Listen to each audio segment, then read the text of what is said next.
মৰমৰ ছাত্ৰ ছাত্ৰীসকল, তোমালোকক মোৰ চেনেলটো স্বাগতম জনাইছো।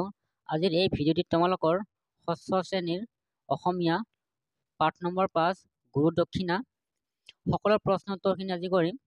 যদি মোৰ ভিডিঅ'টো ভাল লাগে তেন্তে লাইক শ্বেয়াৰ কমেণ্ট কৰিবা আৰু মোৰ চেনেলটিত যদি প্ৰথমবাৰ আহিছা তেন্তে ছাবস্ক্ৰাইব কৰিবা। ছাবস্ক্ৰাইব কৰি বেল আইকনটো প্ৰেছ কৰি দিবা আৰু অল নটিফিকেশ্যনটো অন কৰি ল'বা।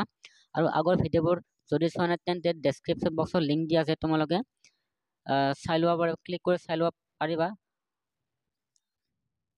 আৰু প্লেলিষ্টৰ জৰিয়তে তোমালোকে চাব পাৰিবা। 1 নম্বৰ পাঠৰ কাহিনী ভাগ নিজৰ কথাৰে কোৱা। তোমালোক নিজেই কৰিবা। 2 নম্বৰ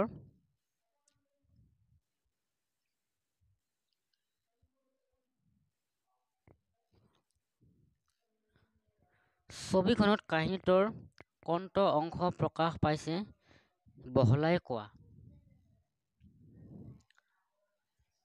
উত্তৰ: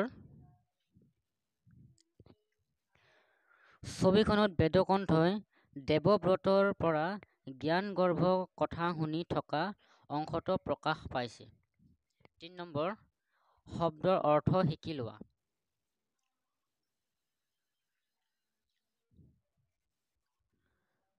নাম জ্বালা প্ৰখ্যাত ভাল নাম থকা। চতুষ্পাঠী বেদ বিদ্যালয় তলত ব্যাকৰণ কাব্য স্মৃতি আৰু দৰ্শন এই 4 বিষয় পঢ়োৱা হয়।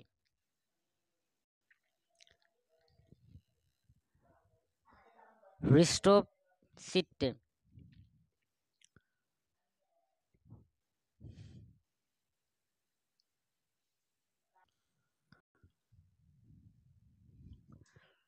ৰঙেৰে আনন্দেৰে ঠিক আছে, তোমালোকে এইখিনি ধুনীয়াকে মুখস্থ কৰিবা। 4 নম্বৰ উত্তৰ দিয়া। ভাৰতৰ প্ৰাচীন বিশ্ববিদ্যালয় দুখনৰ নাম লিখা। উত্তৰ: ভাৰতৰ প্ৰাচীন বিশ্ববিদ্যালয় দুখনৰ নাম হ'ল নালন্দা আৰু তক্ষশিলা। খ. লুইতৰ দাঁতিৰ কোন ঠাইত এখন বিশ্ববিদ্যালয় আছিল? উত্তৰ: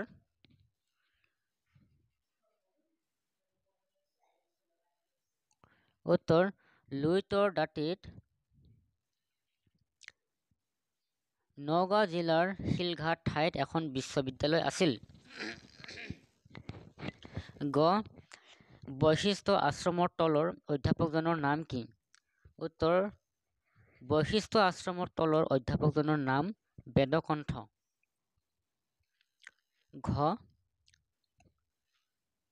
ছাত্ৰসকলে বছৰত একবাৰ নগৰলৈ কিয় যাব লগা হৈছিল? উত্তৰ: ছাত্ৰসকলে খুজি মাগি যি পাইছিল তাকে আনি গুৰু দক্ষিণা হিচাপে নিবেদন কৰিবলৈ বছৰত একবাৰকৈ নগৰত গৈছিল। 9 নম্বৰ গুৰুৰ পৰামৰ্শ কোনজন ছাত্ৰে গ্ৰহণ কৰিব নোৱাৰিলে? উত্তৰ: গুৰুৰ পৰামৰ্শ সত্যব্ৰতৰ ছাত্ৰে গ্ৰহণ কৰিব নোৱাৰিলে। প্ৰথম চ. প্ৰকৃত গুৰু দক্ষিণা কোনে দিব পাৰিলে? উত্তৰ: প্ৰকৃত গুৰু দক্ষিণা সত্যব্ৰত দিব পাৰিলে। 5 নম্বৰ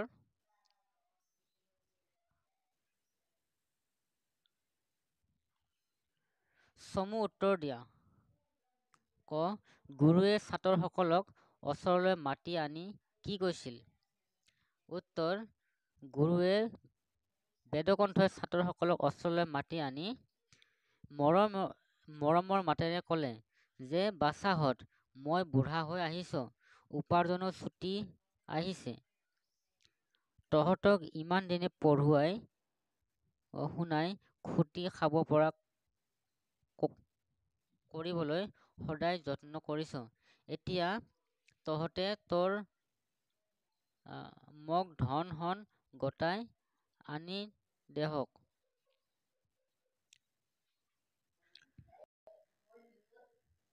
খ নম্বৰ ছাত্ৰসকলক গুৰুৱে কি উপায়েৰে ধন গতাই অনাৰ পৰামৰ্শ দিছিল? উত্তৰ: ছাত্ৰসকলক গুৰুৱে ক'লে, খুজি মাগি বেছি ধন গটোৱাটো উজু নহয়। এতেকে ধনী মানুহৰ পৰা ডকা-হকা দি ধনৰ টোপোলা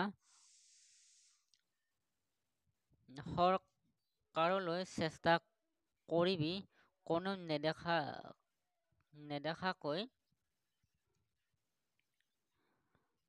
প্ৰত্যেকজনে গছৰ আঁৰত লুকাই থাকিবি আৰু ককা খেদি কোনো ধনী সাউদ গলে ততালিকে তেওঁৰ পৰা যি ধন পাব কাঢ়ি লবি বুলি পৰামৰ্শ দিছিল। গ নম্বৰ, গুৰুৰ পৰামৰ্শ পাই ছাত্ৰসকলে কি কৰিলে? উত্তৰ: গুৰুৰ পৰামৰ্শ পাই ছাত্ৰসকলে আনন্দতে কিৰিলি পাৰি ধনী লোকৰ পৰা ধন কাঢ়ি অনাৰ উদ্দেশ্য ওলাই গল। ঘ. গুৰুৰ অনুমতি পাই সত্যব্ৰতে কি ক'লে? উত্তৰ: গুৰুৰ অনুমতি পাই সত্যব্ৰতে ক'লে, আপোনাৰ পৰাই আমি জানিব পাৰিছো গুৰুদেৱ, পৃথিৱীত এনে ঠাই নাই য'ত ঈশ্বৰ নাই। আমি এনে একো কাম কৰিব নোৱাৰো যি কাম ঈশ্বৰে দেখা নোপোৱাকৈ থাকে। ৬ নম্বৰ, কোনে কাক কেতিয়া কৈছিল লিখা। ক. বাছাহঁত, মই বুঢ়া হৈ আহিছো, উপাৰ্জনো ছুটি আহিছে, তহঁতক ইমান দিনে পঢ়ুৱাই শুনাই খুটি খাব পৰা কৰিবলৈ সদায় যত্ন কৰিছো। উত্তৰ: উক্ত কথাষাৰ গুৰু বেদকণ্ঠই ছাত্ৰসকলক গুৰুদক্ষিণা আনিবৰ বাবে দিহা পৰামৰ্শ সময়ত কৈছিল। খ নম্বৰ, আপুনি মাথোন আমাক কৰ্তব্যহে সোঁৱৰাই দিছে, এতিয়া আমি কি উপায়েৰে ধন শক গতাই আনিম, অনুগ্ৰহ কৰি আমাক দিহা লগাই দিয়ক। উত্তৰ: উক্ত কথাষাৰ ছাত্ৰসকলে গুৰু বেদকণ্ঠই কৈছিল। গুৰুৱে ছাত্ৰসকলক গুৰুদক্ষিণা হিচাপে ধন গতাবলৈ পৰামৰ্শ দিওঁতে এই কথাখিনিয়ে তেওঁলোকে কৈছিল।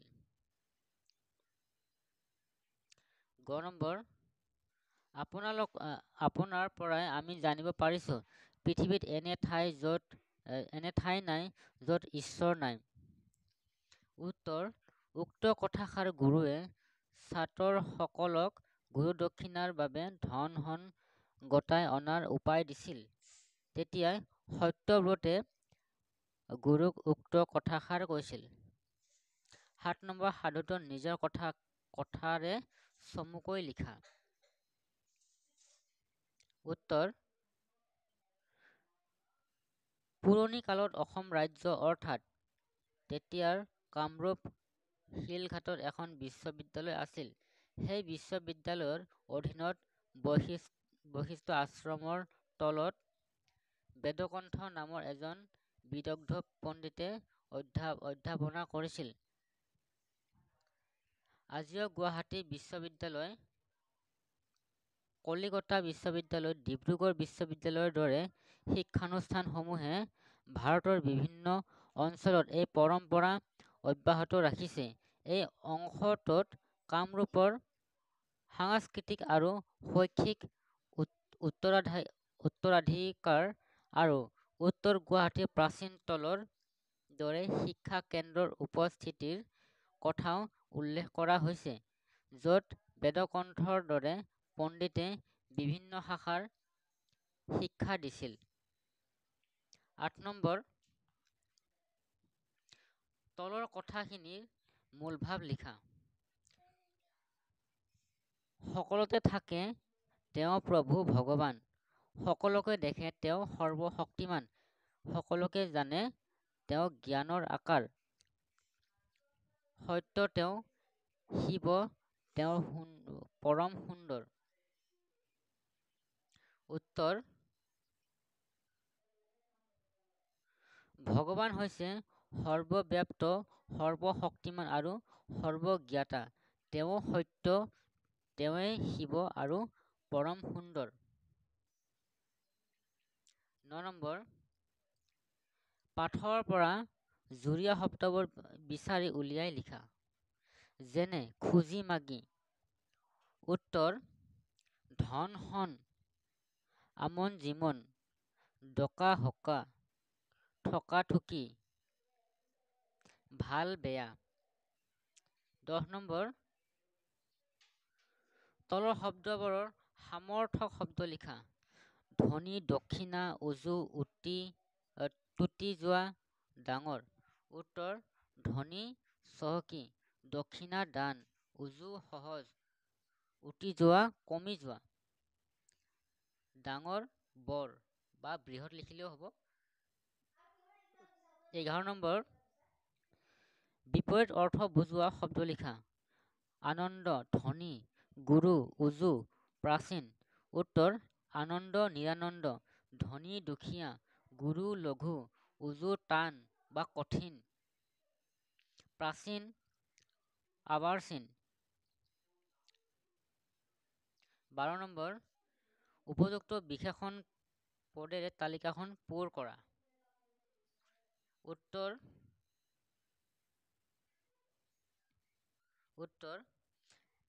বিশেষণ বিশেষ্য, প্ৰখ্যাত বিশ্ববিদ্যালয়, বিদগ্ধ পণ্ডিত, ধনী মানুহ, প্ৰকাণ্ড হাতী, মহৎ গ্ৰন্থ,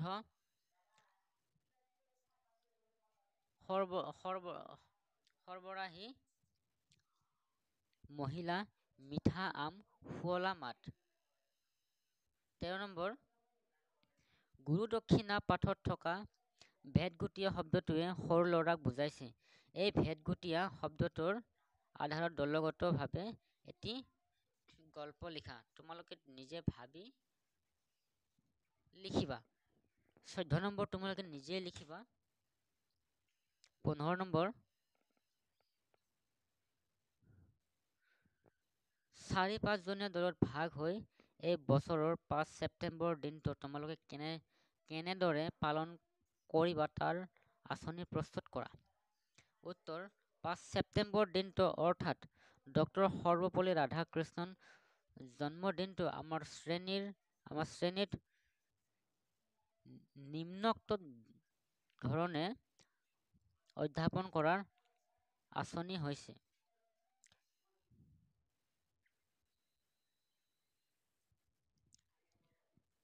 পুৱা 9 বজাত সকলো ছাত্ৰ-ছাত্ৰীয়ে শ্ৰেণীকোঠাত উপস্থিত হৈ কোঠা সজাব। ইয়াৰ বাবে ফুল, বেলুন আৰু ভাল টেবুল কাপোৰ লাগিব। 2 নম্বৰ, ছাত্ৰ-ছাত্ৰীসকলৰ সংগ্ৰহ কৰা ধনেৰে কেক বা অন্যান্য খোৱাবস্তু অনা হ'ব। লগতে শিক্ষক-শিক্ষয়িত্ৰীৰ বাবে ফুলাম গামোচাও অনা হ'ব। 3 নম্বৰ, 10 বজাত শিক্ষাগুৰুসকলৰ শ্ৰেণীকোঠাত আদিৰ অনা হ'ব। তেখেতসকলৰ ফুলৰ তৰা বা ফুলাম গামোচাৰ সম্বৰ্ধনা জনোৱা হ'ব। ছাত্ৰ-ছাত্ৰীৰ ফালৰ পৰা আলপনা আৰু বিশালে ক্ৰমে ৰাধাকৃষ্ণনৰ জীৱন আৰু কৰ্মৰ ওপৰত আৰু শিক্ষক দিৱসৰ তাৎপৰ্যৰ ওপৰত ভাষণ ৰাখিব। 5 নম্বৰ, অবিনাশ তালুকদাৰৰ ছাৰকো ভাষণ দিবলৈ অনুৰোধ জনোৱা হ'ব। 16 নম্বৰ চাবা, গুৰু দক্ষিণা কাহিনীটোৰ পৰা আমাৰ পুৰণি শিক্ষা ব্যৱস্থাৰ বিষয়ে 5টা বাক্য লিখা। উত্তৰ গুৰু দক্ষিণা কাহিনীটোৰ পৰা আমাৰ পুৰণি শিক্ষা ব্যৱস্থাৰ বিষয়ে 5টা বাক্য হ'ল: প্ৰাচীন কালত ভাৰতৰ শিক্ষা ব্যৱস্থা গুৰুকেন্দ্ৰিক আছিল।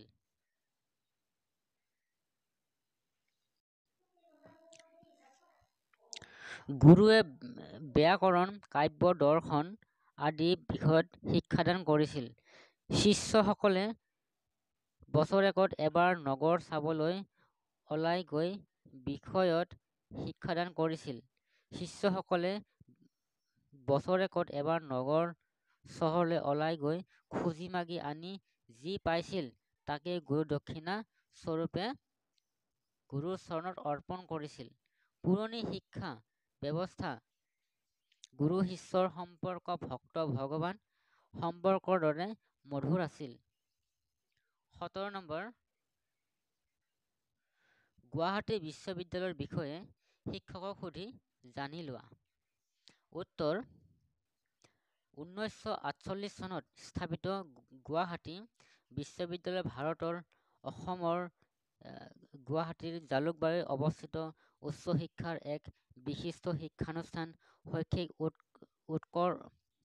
উৎকৰ্ষতা আৰু বৈচিত্ৰ্যময় কাৰ্যৰ বাবে পৰিচিত। ই বিভিন্ন শাখাত স্নাতকৰ আৰু ডক্টৰেট ডিগ্ৰী প্ৰদান কৰে আৰু পূব ভাৰতৰ শৈক্ষিক পৰিৱেশনত বিশ্ববিদ্যালয়খনে উল্লেখযোগ্য ভূমিকা পালন কৰে। গৱেষণা, সাংস্কৃতিক কাৰ্যকলাপ আৰু ইয়াৰ ছাত্ৰ-ছাত্ৰীৰ সামগ্ৰিক বিকাশৰ পোষকতা কৰে।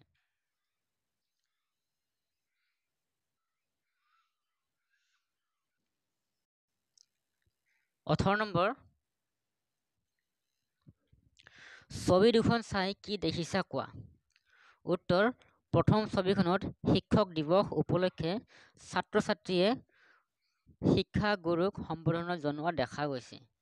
দ্বিতীয় ছবিত এগৰাকী ছাত্ৰীয়ে শিক্ষক দিৱস অনুষ্ঠানত ভাষণ দিয়া দেখা গৈছে। 19 নম্বৰ, ছবিখনত থকা শব্দৰে নালন্দা বিশ্ববিদ্যালয়ৰ বিষয়ে এটি টকা প্ৰস্তুত কৰা। উত্তৰ: ভাৰতৰ বিহাৰত নালন্দা বিশ্ববিদ্যালয় আছিল এক বিখ্যাত প্ৰাচীন শিক্ষাৰ কেন্দ্ৰ। ৫ম শতিকাৰ পৰা দ্বাদশ শতিকালৈ ই ফুলি উঠিছিল আৰু সমগ্ৰ এছিয়াৰ পৰা পণ্ডিতসকলক আকৰ্ষণ কৰিছিল। বৌদ্ধ অধ্যয়নৰ এটা প্ৰধান কেন্দ্ৰ আছিল যদিও ই গণিত, জ্যোতিৰ্বিজ্ঞান, চিকিৎসা বিজ্ঞান, যুক্তি আদি বিভিন্ন বিষয়ৰ শিক্ষাও দিয়া হৈছিল। যদিও দ্বাদশ শতিকাত মূল বিশ্ববিদ্যালয়খন ধ্বংস হৈছিল, তথাপিও ইয়াক পুনৰুজ্জীৱিত কৰাৰ প্ৰচেষ্টা চলোৱা হৈছিল আৰু 2014 চনত নালন্দা বিশ্ববিদ্যালয়খন আন্তঃশাখা অধ্যয়নৰ ওপৰত গুৰুত্ব আৰোপ কৰি আধুনিক প্ৰচেষ্টা হিচাপে পুনৰ মুকলি কৰা হয়। মৰমৰ ছাত্ৰ-ছাত্ৰীসকল, আজিলৈ ইমানেই। যদি মোৰ ভিডিঅ'টো ভাল লাগে তেন্তে লাইক, শ্বেয়াৰ, কমেণ্ট কৰিবা। যদি মোৰ চেনেলটোত পোনপ্ৰথমবাৰ আহিছে তেন্তে ছাবস্ক্ৰাইব কৰিবা। ছাবস্ক্ৰাইব কৰি বেল আইকনটো প্ৰেছ কৰি দিবা আৰু অল নটিফিকেশ্যনটো অন কৰি ল'বা যাতে নতুন নতুন ভিডিঅ'বোৰ আপলোড কৰিলে সহজতে পাই থাকা। আৰু মোৰ চেনেলটোত যদি আৰু আগৰ ভিডিঅ'বোৰ যদি চোৱা নাই তেন্তে ডেছক্ৰিপশ্যন বক্সত লিংক দিয়া আছে। সকলো প্ৰশ্ন উত্তৰ পাবা আৰু সকলো লেচন পাবা আৰু প্লেলিষ্টৰ জৰিয়তে তোমালোকে চাই ল'ব পাৰিবা।